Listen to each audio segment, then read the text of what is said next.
अस्सलाम अलैकुम प्यारे से दोस्तों, आपको अपने चैनल पर खुश आमदीद कहते हैं। किस्त नंबर 3 सुबह मुझे सुंदर्रा ने उठाया, अपने साथ नाश्ता भी ले आई थी। नाश्ता करके मैं शॉप पर चला गया। इस दिन तो ऐसे ही नॉर्मल गुजर गए, कुछ खास बात ना हुई। आंटी को भी डेट आ गई तो इसकी तरफ भी जाना नहीं हुआ। यहाँ पंजाब में जुमा को आधा दिन और संडे को पूरा दिन मार्केट बंद रहती है। जुमा का दिन था, मैं शॉप से जल्दी घर आ रहा था कि रास्ते में एक बिग शॉप देखी। मैं बिग देखने के लिए शॉप में चला गया। बक्स देखते देखते मैं नॉवेल्स पे चला गया, जहां मैंने एक बिग देखी जिसका उन्वान था मेरी बहन। ना चाहते हुए भी वो बिग मैंने खरीद ली। बिग लेकर घर आ गया और अपने बेड पर रख कर नहाने चला गया। वापस आया तो बिग मेरे बेड पर नहीं थी। मैं बड़ा हैरान हुआ कि आज तक तो कोई ऐसी चीज यहाँ से नहीं गई, आज कैसे चली गई। उम्मी से पूछा तो उम्मी ने कहा, बेटा पता नहीं, मैं तो तेरे रो में आई ही नहीं। मैंने बात रफा अलैहिस्सलाम दफा करते छोड़ दी।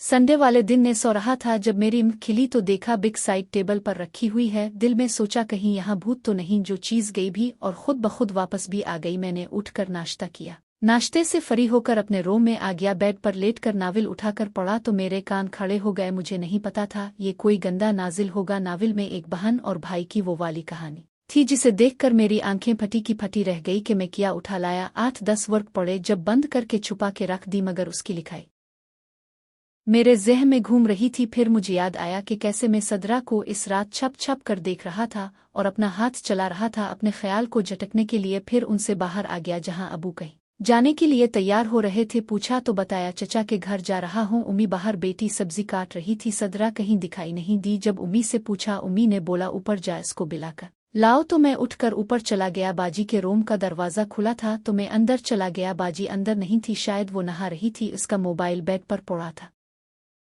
उठाकर देखा तो मोबाइल कैमरे वाला था, जबकि मेरे पास सादा सा मोबाइल था। मोबाइल पर लॉक नहीं लगा हुआ था। मैंने बटन दबाकर जो स्क्रीन पर देखा तो आंखें खिली की खिली रह गई। मोबाइल पर एक वीडियो पुश पड़ी थी जो कोई मूवी का सीन था। मैंने जल्दी से अपना नंबर डाल दिया तो बाजी का नंबर मेरे पास आ गया। इसके बाद अपना नंबर डिलीट करके मोबाइल पर वही मूवी लगाकर वही रख कर बाहर निकल आया। अपनी बाजी को चेक करना चाहता था कि सच में इसने वो सब छोड़ दिया है या मुझे पागल बनाने के लिए ऐसे ही कह दिया। 5 मिनट में ऐसे ही बाहर खड़ा रहा जो मुझे वॉशरूम का गेट खुलने की आवाज़ आई तो मैं बाजी के रूम में चला गया। बाजी मुझे यूं अचानक देखकर थोड़ा घबरा गई। जल्दी से अपना दुपट्टा मोबाइल पर फेंक दिया। मैंने देख तो लिया था मगर अनजान बना रहा। बाजी बोली, कैसे आना हुआ? तो मैं बोला, नीचे चुल्लू उम्मी बुला रही है, मैं तुम्हें बुलाने आया हूँ। बाजी बोली, तुम चुल्लू में आती हो? तो मैं वापस नीचे आ गया। कुछ देर बाद बाजी भी नीचे आ गई। अब मेरी रात का इंतजार करने लगा। बाजी को नहीं पता था कि मेरे पास भी मोबाइल है। आंटी की वजह से हर वक्त मोबाइल साइलेंट पर रहता था, क्योंकि आंटी किसी भी टाइम कॉल कर लेती थी। आज मैं कहीं गया भी नहीं, सारा दिन घर पर ही था।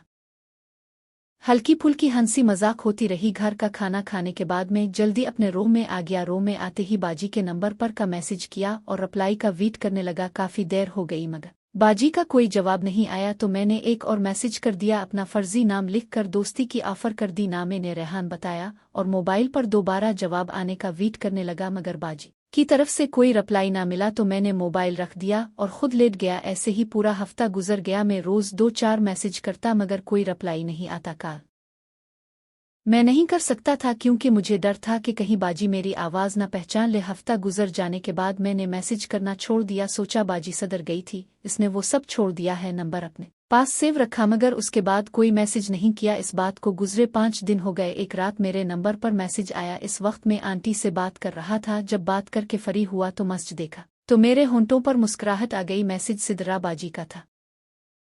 इसने बस इतना लिखा था, आपको मेरा नंबर किसने दिया? तो मैंने जवाब में लिख दिया, किसी ने नहीं, ऐसे ही नंबर मिला के मैसेज कर दिया। तो बाजी का जवाब आया, ऐसे कैसे नंबर मिलाया? तो मैंने जवाब लिखा, बस मिला लिया। आप हैं कौन? तो बाजी बोली, कोई भी हूँ, तुमसे मतलब अपना काम करो। तो मैं बोला, अपना काम तो मैं सुबह ही करता हूँ, अभी तो रात हो गई है। ओ बाजी बोली, मेरा मतलब है कि मुझे मैसेज मत करो। और मैंने मैसेज भेजा, मुझे तो आपसे दोस्ती करनी है, अब चाहे जो भी हो। तो बाजी ने जवाब दिया, देखो भाई, मैं शादीशुदा औरत हूँ, तुम किसी और से दोस्ती कर लो। तो मैंने जवाब लिखा, तो क्या हुआ अगर शादीशुदा हो? तो मैंने दोस्ती का कहा है, शादी करने के लिए तो नहीं कहा। इस बार बाजी का जरा सख्त मैसेज आया। बोली, तुम्हें समझ में नहीं आ रहा किया जो बार बार मैसेज कर रहे हो? अब की बार मैसेज आया तो तुम्हारा नंबर अपने शौहर को दे दूं नगी? तो मैं हंस कर बोला, शौक से दे दो, मैं किसी से डरने वाला नहीं हूं। तो सिदरा बाजी का मैसेज आया, तुम हंस लो, बाद में रोना पड़ेगा तुम्हें। तो मैंने जवाब में लिखा, रोने की बात मत करो, ये तो वक्त ही बताएगा कौन रोता है। सदरा ने जवाब में लिखा, देखो मैं तुम्हें शराफत से समझा रही हूँ, आज के बाद कोई मैसेज मत करना वरना। तो मैंने जवाब दिया, किया बनना, मैं तो रोज मैसेज करूंगा, तुम्हें जो करना है कर लो। इसके बाद सदरा का कोई जवाब नहीं आया तो मैंने भी मोबाइल रख दिया। दिल में सोचने लगा, सच में बाजी बदल गई है ना, उसका लहजा इतना सख्त ना होता। मोबाइल रख कर टाइम देखा तो अभी 10 बजे थे। सोचा जल्दी से सो जाता हूँ। काफी देर लेटने के बाद भी मुझे नींद नहीं आई। उठकर वही बिक निकाली। कहानी काफी दिलचस्प थी। एक छोटा भाई अपने 2 बहनों के साथ काम करता है, मगर उसने भाई को राजी पहले से सबसे बड़ी बहन करती है, फिर अपनी दूसरी बहन को छोटे भाई के पास लाती है। मैंने वो सब पढ़कर मेरा दिल काम करने को कर रहा था, मगर रात काफी हो गई थी, किसी के पास भी नहीं जा सकता, इसलिए मैंने हाथ चलाने का सोचा, मगर पता नहीं किस ख्याल में रूम से बाहर निकला तो सोचा बाजी को देखकर आ जाऊं, किया कर रही है। जब मैं बाजी के रूम के पास पहुंचा, मुझे अंदर का नज़ारा देखकर हैरत हुई कि अंदर वही सीन चल रहा था जब मैंने पहले भी देख चुका था। बाजी मोबाइल पर कोई मूवी देखकर अपना हाथ इस्तेमाल कर रही थी, ये देख मैं भी अपना काम करने लगा। जब मैं काम से फ्री हुआ तो नीचे अपने रूम में आ गया। रूम में आते ही अपने कपड़े निकाले और वॉशरूम में नहाकर चेंज करके बाहर आ गया। मैंने कल वाली शलवार ऐसे टप में डाल दी और बाहर निकलकर बेड पर गिरकर आंखें बंद की तो नींद आ गई। पानी निकल जाने के बाद वैसे भी अच्छी नींद आ जाती है। सुबह में थोड़ा लेट उठा, उठकर बाहर निकला तो बाजी कपड़े धो रही थी। जब मेरी नज़र बाजी के पास पड़ी, मेरी रात वाली शलवार पड़ी तो मुझे रात वाला सारा मंजर याद आने लगा और गंदी नज़रों से बाजी को देखने लगा। बाजी अपना कोई सूट धो रही थी, वो भी हाथ से, मशीन खराब होने का डर होगा इस लिहाज से धो रही होगी। बाजी की छठी हंस ने इसको खबरदार कर दिया कि मैं बाजी को ताड़ रहा हूँ। बाजी ने मोड़कर मुझे देखा तो मैंने नज़र घुमा ली और फिर भी इसको पता चल गया था कि मैं क्या कर रहा था। वो कुछ देर मुझे देखती रही, फिर दोबारा अपने काम में लगे। मैं पकड़ा तो गया था, मगर जानकर अनजान बनते हुए बोला, बाजी उम्मी कहाँ है, मुझे नाश्ता चाहिए।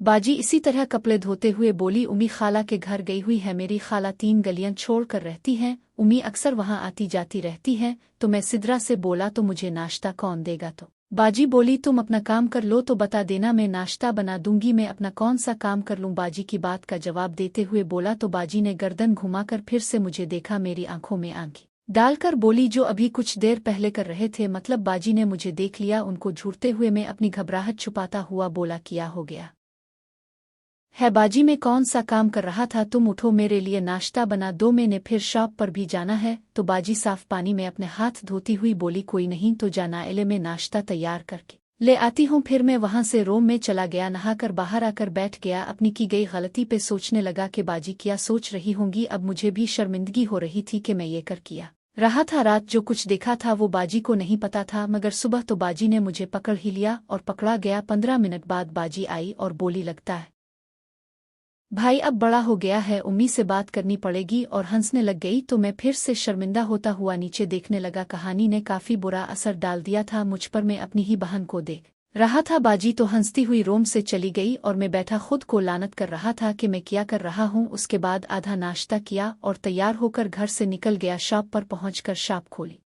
सलीम भाई तो दियत से आते थे, अभी शॉप की सफाई कर रहा था कि वहां एक लड़की आई। फिर देखने में ठीक ठाक लग रही थी, इसको बैठा के मैंने सफाई की और काउंटर पर खड़ा हो गया। लड़की ने चंद सूट निकला कर देखे। बातों बातों में पता चला कि दूसरे शहर से न्यू आई हैं, पहले किसी और जगह रहते थे। लड़की ने 2 सूट पसंद किए, मैंने पैक करके इसको दिए तो बोली, मुझे अंडर गवर्नमेंट्स भी चाहिए। तो मैं बोला, ये तो हमारे पास नहीं होता। तो लड़की कहने लगी कि आप मुझे ये चीज़ ला कर दे सकते हो, मुझे नहीं पता कहाँ से मिलती हैं। तो मैंने कहा, अभी तो मार्केट पूरी तरह खिली भी नहीं है, अगर आपको लेनी है तो 4 बजे के टाइम चेकर लगा लें। तो बोली, नहीं, मैं आपको अपना पता बता देती हूँ, आप लाकर मुझे दे जाना, मैं दोबारा नहीं आ सकती। तो मैंने कहा, ठीक है, आप अपना पता और पैसों के साथ साइज भी दी जाए, मैं लेकर आपको दे जाऊंगा। वो बोली, साइज खुद ले लो, मुझे नहीं पता, अभी मार्केट में इतनी चहलकदमी नहीं थी। ऊंची टेप उठाकर साइड में खड़ा किया और साइज लेने लगा। मैंने लड़की की नाप ले ली। इसके बाद इसका नाम पूछा तो कहने लगी, मेरा नाम नीलम है